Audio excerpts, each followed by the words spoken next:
This is You've Already Been Hacked, recorded on 24 April 2026. Welcome back to You've Already Been Hacked. This week, our passwords are not safe. We'll start with that. But Cowboy, how are you doing? Well, I hope my passwords are safe. Oh, they won't be. You'll safe, hear. It's one of our stories. safe-ish, but I'm good. Been doing a lot of house rental work this week, so my body is very excited to be sitting down and drinking bourbon because I am not a young man anymore. Holy moly! Yeah, it's weird. Like as there's a forward progression, I think is the way I'll describe it. Right, the mind and the heart maintain we can do it. We'll just do it. That's what we always did. And then you feel it maybe the next day, definitely 2 days later, and you're like, oh, that's going to be a week of recovery now. It's just, yeah, it's not good. Although I hear in biotech news, the FDA just approved first clinical trials for age regression drugs. So who knows? Maybe What could go wrong? Hey, look. This is not The Last of Us, okay? Maybe we'll make it work. Maybe we could get it to work. Maybe it'll work. And then maybe there could be the 20-year-old versions of the Prof and the Cowboy again. I'm not sure the world's ready for that. I think it would be so much greater. The youth is lost on the young and inexperienced. Well, now I'm going to think about our podcast if we were both 20 years old. Oh man, it'd and be great. That's hilarious to think about. All right. Well, let's get going. All right. In our top story, a critical zero-click remote code execution vulnerability in the Breeze Cache WordPress plugin is being actively exploited in the wild. Attackers can upload malicious files and execute arbitrary code on affected WordPress sites without any user interaction. Just visiting an infected page triggers the exploit. This is particularly alarming because zero-click exploits require no victim action, and active exploitation means organizations are being targeted right now. Breeze Cache is a popular plugin with hundreds of thousands of installations, making the attack surface enormous. Site administrators need to update the patched versions immediately, and those who haven't should temporarily disable the plugin until an upgrade is possible. This matters because zero-click WordPress exploits are rare enough to be dangerous. When they exist, sites are compromised silently and at scale. An active exploitation means the window for damage mitigation is closing fast, if not already closed by the time you hear this podcast. So what could or should you be doing about this right now? We'll audit all of your WordPress installations for Breeze Cache and update to patched versions immediately. Check server access logs for signs of compromise, unusual file uploads, suspicious PHP files in the WP content directories, or implement a web application firewall rule to block exploitation attempts until patching is complete. And I don't believe we have any Breeze Cache in our installations, but we're migrating off of WordPress possibly as early as this weekend anyway. Cowboy? Yeah, well, this is a 9.8. So it's right in our ballpark. It's exactly what we talked about. And so it will be tracked, which is good. And there is an update. So 2.4.4, there is a patch out. I'm sorry, 2.4.5 was released earlier this week. But man, when you talk about you said that the large scale, free, open source, it is thousands of plugins. I mean, when you get a vulnerability where you can do stuff without authentication at all, I mean, you're coming in as root, right? Or as admin, you're coming in hot, and that's just, they're nasty. There is some good information out there, though, such as certain exploitations are only possible if host files locally Gravatar's add-on is turned on, which is not the default state. So there's some information out there to do some potential threat hunting and look for IOCs for possible infection. But yeah, I mean, 9.8, folks, get after the patch. I think it's a 9.8 in my opinion, not just because of how it works or what it is, but the attack surface, right? I mean, I'm sure our primary audience knows, or at least understands, WordPress powers something on the order. I'm going to get the number wrong, but it's somewhere between 40 to 60% of websites that are live on the internet today. It's so massive and so ubiquitous that even if only a small percentage of them had this, it would still be devastating. So yeah, that's why I think it's so severe. It's just because it's so prolific, the platform that's being attacked right now. It might as well be, it might as well just be a 0 day in Windows. Yeah, I'm not saying it is, but like that's kind of what we're talking. Like it's everywhere is really what it is. So yeah, be careful, get your sites up to date. And like I said, we're moving off of WordPress. I'm telling you about that first thing here on the podcast, Cowboy. Apologies. Just because I think at front end, back end, where the front end is basically just flat pages type of thing, is probably more secure. It's just less of an attack surface to worry about something doing something to our platforms. And with the advent of helper bots these days, that type of transition is going to be super easy and super quick. It's not going to be like it was even 2 years ago. It's going to be a lot less painless. And I'm okay about learning stuff on the podcast, man. I mean, I'm here for the news. The Cowboys here for the news. Always here for the news. All right. In our next story, Sierra acquires Rift to give enterprise traceable data access for AI agents. Sierra has acquired Rift Data to combine their data security platforms, creating a unified solution for managing and auditing AI agent access to enterprise data.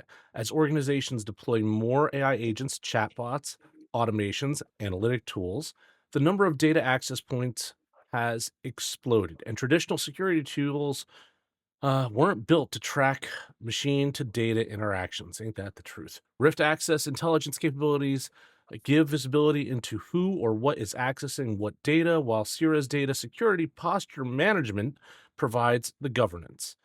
This matters because most organizations have no idea which AI agents are accessing sensitive data, let alone whether that access is appropriate or properly logged.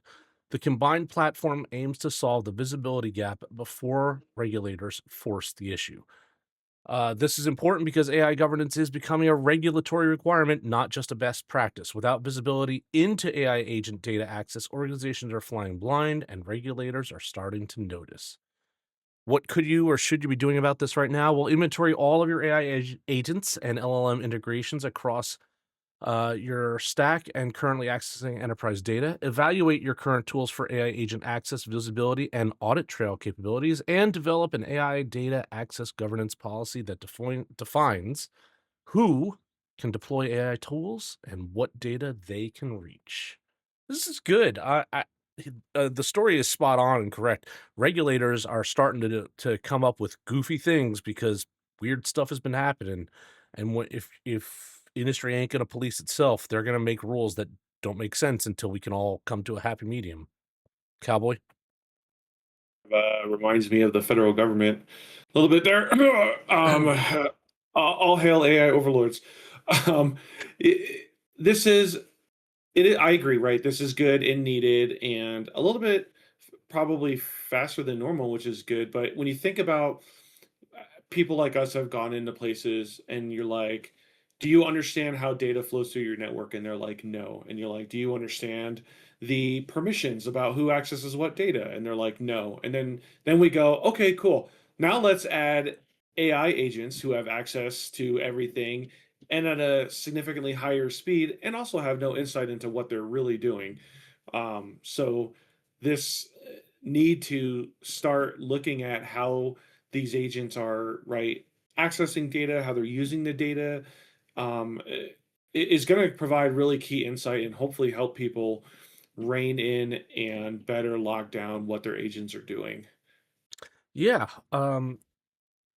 I recently encountered this in not exactly like this, but tangentially, where uh, using an agent as part of a development cycle that I'm in right now, one of the things that I've added into my prompting, at least my initial prompting, is to ensure that the agent conforms to secure system development lifecycle protocols.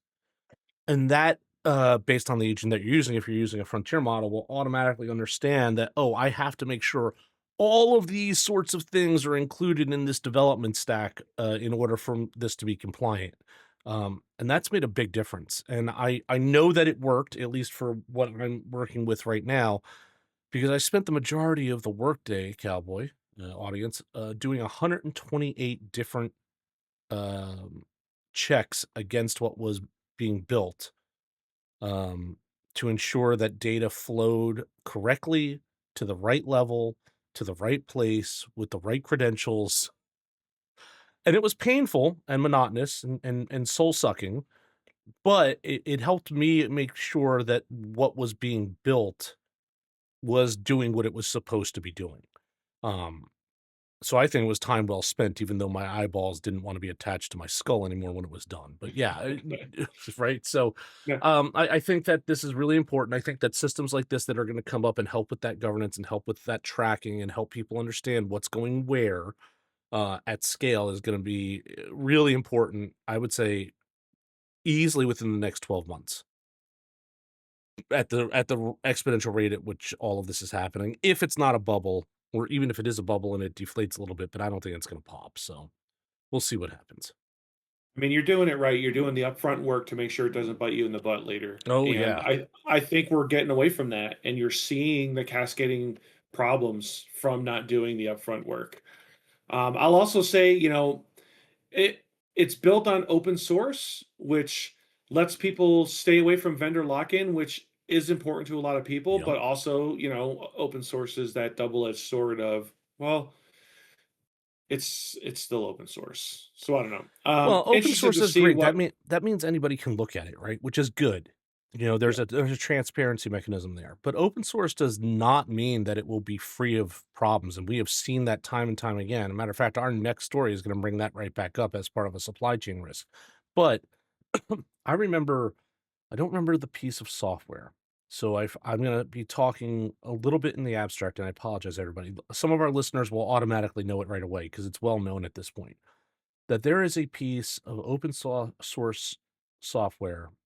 I think it's encryption software that everyone claims that, well, since everybody can look at it, this is good to go because no one's found anything yet. Yeah, except there's like 5 experts in the world that actually understand what's in the code.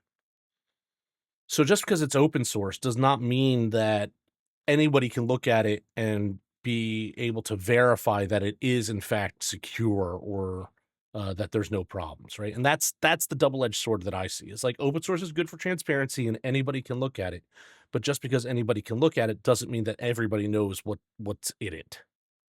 So, yeah. Okay. All right. You ready? You want to know why your passwords are insecure, Cowboy? This is why. Tell Bitwarden's me more. command line interface is the next compromise in supply chain campaign problems. Bitwarden's Fabulous. CLI version 26.4.0 has been compromised as part of an ongoing checkmarks supply chain campaign that has already targeted multiple development tools and libraries.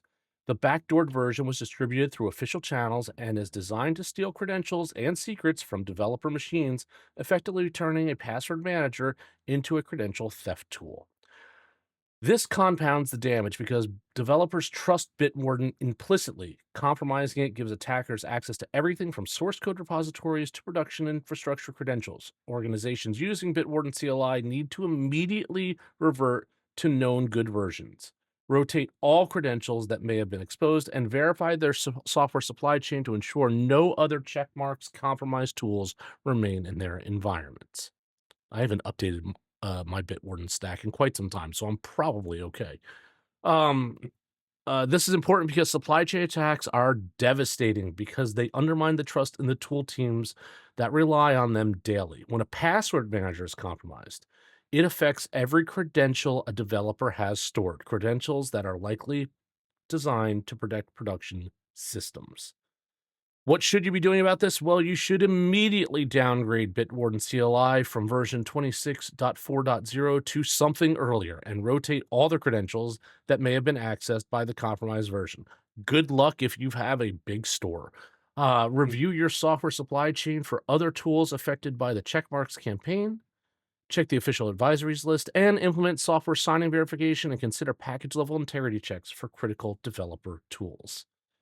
Yeah, my Bitwarden instance has several thousand credentials in it now because I've been collecting over time, and it's not just folks, it's not just passwords anymore. They're doing pass keys as well. So if you have this, you have to. This is the this is level 10 as far as I'm concerned because these are the keys to the kingdom, and they're exposed now. Cowboy. Yeah, I mean it's slightly funny for us and sad for poor check marks because you hate to see an information security company that specializes in app security testing and risk management be part of a major campaign breach Yeah. impacting so many people. Like, yikes, taken in the face there. But it happens to the best of us. I guess a little bit of the good news is a lot of the campaign is using the same uh, technical lost my train of thought there. The same IOCs and C2 endpoints and other stuff that they've been using, and so it's not new. So there's a lot of IOCs out there. There's a lot of uh, threat hunt information out there that exists, so that you can go in and start looking at if you've been compromised, and then to what extent you may have been compromised. Yeah. So uh, the very small upside that is, yikes, another severe supply chain incident, and via GitHub. Again, I remember when we first started, really, we had a couple big stories talking about how, our dearly precious GitHub is, it just continues to also take it in the face here. Hmm. And Yeah. we got to be more vigilant than we've ever been. It's not the safe space anymore. This is why most of the development that I do is done on a Forge server, which isn't exposed to the public internet. That's part of the reason why. On top of the fact that now GitHub is using all the code in all of its repositories as of today, I believe, to train its AI systems. So that's fun. Oh, perfect. So do you remember, Well, Cowboy? Do you remember how we talked about quantum as a potential problem earlier this year, or something we should be concerned with, or not? Maybe I not this I year, but earlier in this season of the podcast. I do. Okay, I well very that's much good. do. For the first time in the wild, a ransomware family has been confirmed to be using post quantum cryptography, or PQC, for its encryption mechanisms. This means the ransomware's encryption cannot be broken by current computing methods, and potentially not even by near future quantum computers. While the immediate threat is the same as any other ransomware, your data is locked until you pay. The quantum safe aspect is a strategic signal. Threat actors are planning ahead, understanding that once large scale quantum computers arrive, today's encryption standards will be obsolete. This gives attackers leverage for decades to come and represents a fundamental shift in the ransomware threat landscape. Organizations can no longer assume their encryption is future proof. This is important because this is the first confirmed instance of a quantum safe ransomware, signaling that sophisticated threat actors are already preparing for the post quantum era. It means encrypted data from these groups may never be recoverable without the key, even by nation state actors. What should you be doing about this right now? Well, be afraid, but begin planning your cryptography agility strategy. Assess which systems use vulnerable algorithms and map a mitigation timeline to NIST approved PQC standards. Strengthen ransomware defenses, segmentation, immutable backups, EDR, since encryption recovery may become impossible. And monitor your threat intelligence feeds for indicators linking to this quantum safe ransomware family, and update detection signatures promptly. Here we are, Cowboy. It's begun.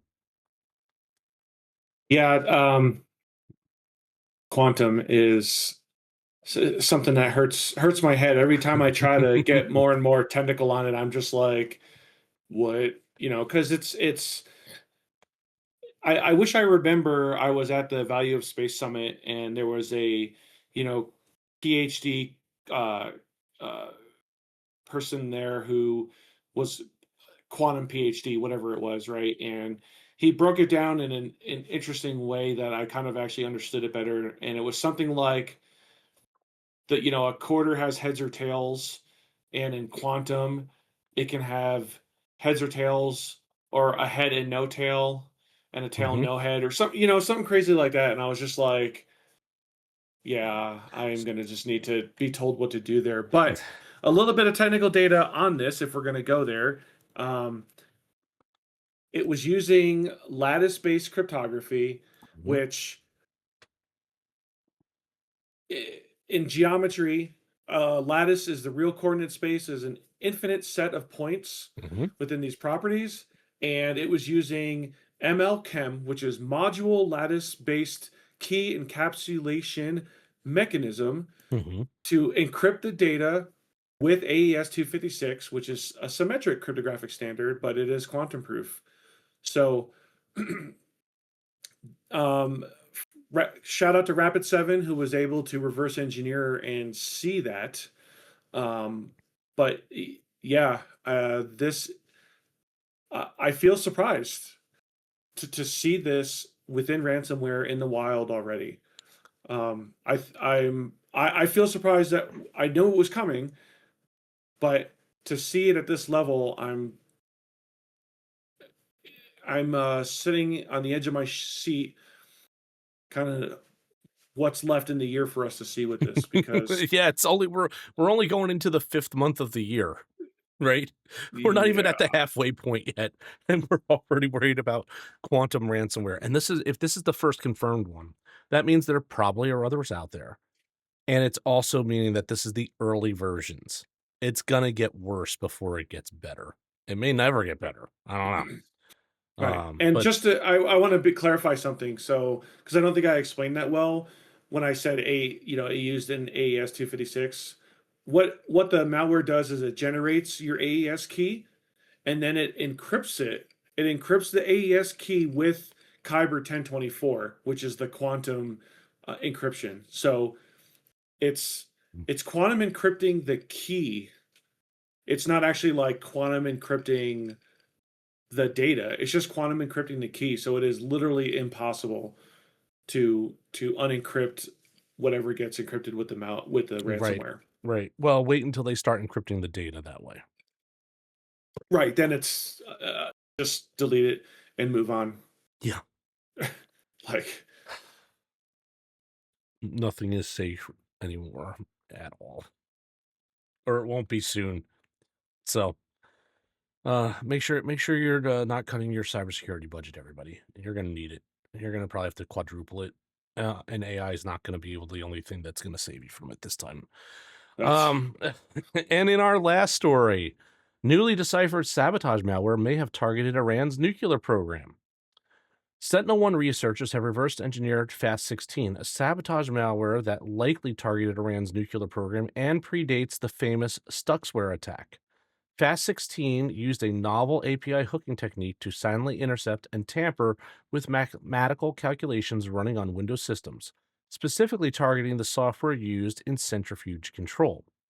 Unlike Stuxnet, which was designed to physically destroy centrifuges, FAST-16 appears to have subtly corrupted calculations, potentially causing slow degradation rather than immediate catastrophic failure. This reveal this reveals an earlier chapter in the history of cyber physical warfare and shows that sophisticated sabotaged malware has been existence has been in existence for over a decade before Stuxnet came to light. The techniques FAST16 used, particularly in its API hooking approach, remain relevant for detecting subtle system tampering today.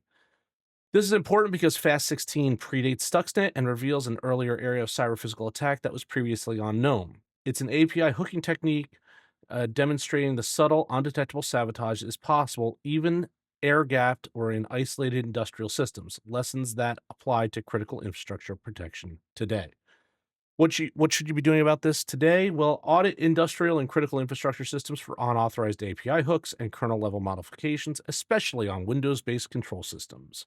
Review your threat modeling for nation state adversaries with capabilities similar to those demonstrated by FAST16, particularly around subtle data tampering, and ensure your monitoring covers mathematical computation integrity on critical systems, checksums, and integrity verification for calculations and outputs on control software. Cowboy, I didn't know about FAST16. this is fascinating. I mean, they're saying this came about as early as 2005. So at least 5 years before Stuxnet was believed to have hit the Geez, system. 20 years ago. I started my career in 2005. Yeah. My adult career, my real adult career. Yeah.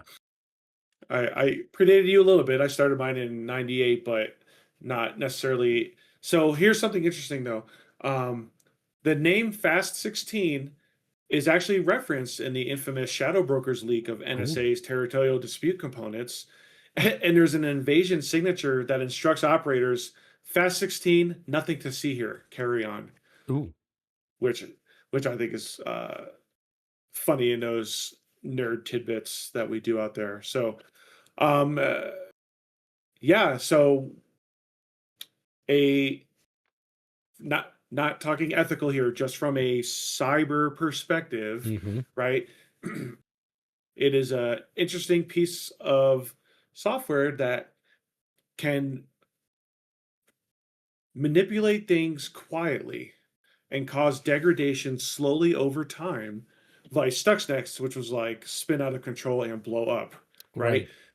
But we tend to I think we tend to focus on that as a community too much, as in like it's just going to go boom, whereas we need to think about this pre-positioning and the long game of slow degradation. And I'm not going to get on my soapbox about certain things out there that are already doing that to perhaps the American and, dare I say, the Western culture.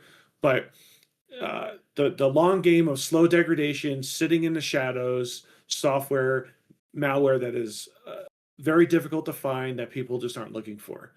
This is what we talk about a lot at OT.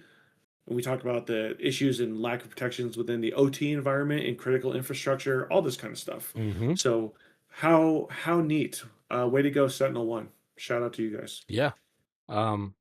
Interesting piece of history there. And it's almost like it's digital archaeology, really. I mean, this is how we figure out that animals are older here, or this existed at this time, and look, that they have feathers now. Like, okay, so it's kind of what we're doing here. We've uncovered something else that we didn't even know was there, and the community has been studying that event, the Stuxnet event, for a long time now. And the fact that this is coming up now, 21 years later, is kind of shocking to me. That's ancient in cyber terms. So good on them. Really impressive work.